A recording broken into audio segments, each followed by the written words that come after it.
আসসালামু আলাইকুম বন্ধুরা, ওয়েলকাম টু কুকিং চ্যানেল আর রেসিপি হাউস। আজকে আমি খুব সহজে ঝরঝরে পোলাও রান্না করব।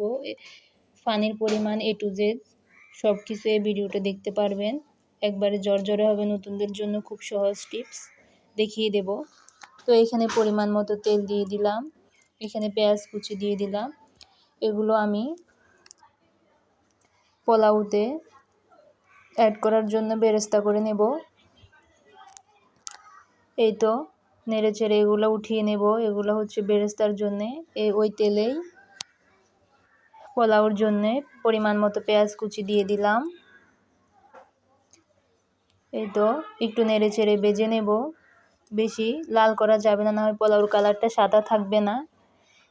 তো গরম মশলা, দারচিনি, তেজপাতা, লং, গোলমরিচ, এগুলা অল্প একটু আদা বাটা, একটু পেঁয়াজ বাটা দিয়ে দিলাম। এখানে জিরা বাটা ইউজ করা যাবে না, আস্ত জিরায় অ্যাড করবেন। অল্প একটু রসুন বাটা, একটু নেড়ে চেড়ে ভেজে নেব। এই তো আস্ত কিছু গোটা জিরে দিয়ে দিলাম। আর বাটা জিরা অ্যাড করা লাগবে না, সাদা পোলাওতে বাটা জিরা অ্যাড করব না। এই নিয়মে আপনারাও ভেজে দেখবেন। এরপরে প্রায় 15-20 মিনিটের মতো পোলাওগুলোকে ভেজে নিতে হবে। আপনারা 15 মিনিটেই ভেজে নেবেন, এর বেশি লাগবে না। যত পোলাওগুলা ঝরঝরে হবে তত খেতেও ভালো লাগবে। এই তো আমি 15 মিনিটের মতো ভেজে নিলাম, দেখতে পাচ্ছেন। তো এইখানে আমি চাল নিয়েছি 1.5 পট, পানি দিয়েছি 3 পটের মতো, মানে পরিমাণ ডাবল ফুটন্ত পানি দিবেন। আমি এখানে আগে পানিগুলো ফুটিয়ে নিলাম।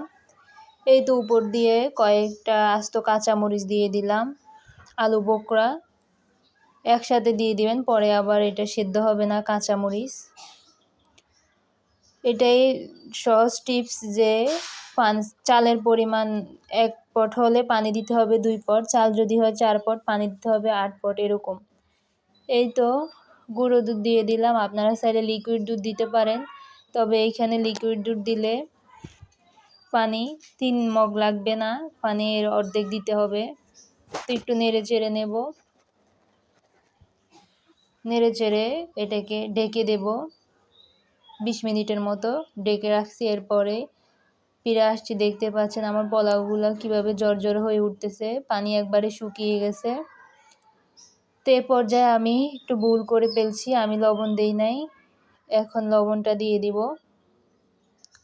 আর একটু ঘি দিব, ঘি দিলে স্মেলটা ভালো আসে, আপনারা চাইলে দিতে পারেন। তো ঘি দিয়ে আবারও দমে রাখবো 5 মিনিট, একটু নেড়ে চেড়ে। এই তো দমে রাখার পরে আবার 5 মিনিট পর ফিরে আসছি, দেখতে পাচ্ছেন আমার পোলাওগুলো কীরকম ঝরঝরা। তো এইখানে এবার আমি আগে যেই পেঁয়াজগুলো ভেজে রাখছি, বেরেস্তা করা পেঁয়াজগুলো, এগুলো ছিটিয়ে দেব উপর দিয়ে।